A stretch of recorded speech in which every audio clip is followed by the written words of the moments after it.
ಬನ್ನಿ ಫ್ರೆಂಡ್ಸ್, ಮೂಂಗ್ ದಾಲ್ ಪಕೋಡ ಮಾಡುವ ವಿಧಾನ ತೋರಿಸ್ತೀನಿ. ನಾನಿಲ್ಲಿ 1 ಗ್ಲಾಸ್ ಹೆಸರುಬೇಳೆ ತೊಗೊಂಡಿದ್ದೀನಿ. 2 ಗ್ಲಾಸ್ ನೀರು ಹಾಕಿ 2 ರಿಂದ 3 ಗಂಟೆ ನೆನೆಸಿಟ್ಟಿದ್ದೀನಿ. ನೆನೆಸಿಟ್ಟಿರುವ ಹೆಸರುಬೇಳೆ ಇದು. ಮಿಕ್ಸಿಗೆ ಹಾಕ್ತಾ ಇದ್ದೀನಿ. 1 ಸ್ಪೂನ್ ಕಲ್ಲುಪ್ಪು ಹಾಕ್ತಾ ಇದ್ದೀನಿ. 3 ಹಸಿಮೆಣಸಿನಕಾಯಿ ಆ್ಯಡ್ ಮಾಡ್ತಾ ಇದ್ದೀನಿ. ಗ್ರೈಂಡ್ ಮಾಡಬೇಕು.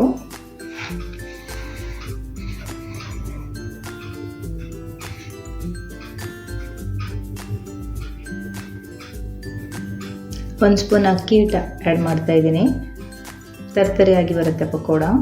2 ರಿಂದ 3 ಸ್ಪೂನ್ ಕೊತ್ತಂಬರಿ ಸೊಪ್ಪು ಹಾಕ್ತಾ ಇದ್ದೀನಿ. ಚೆನ್ನಾಗಿ ಮಿಕ್ಸ್ ಮಾಡಬೇಕು. 5 ರಿಂದ 10 ನಿಮಿಷ ಹಾಗೆಯೇ ಇಡಬೇಕು ಮಿಕ್ಸ್ ಮಾಡಿ. ನಂತರ ಎಣ್ಣೆ ಕಾಯಲಿಕ್ಕೆ ಇಟ್ಟಿದ್ದೇನೆ. ಕಾದ ಎಣ್ಣೆಯಲ್ಲಿ ಹೊಂಬಣ್ಣ ಬರುವ ತನಕ ಫ್ರೈ ಮಾಡಿ.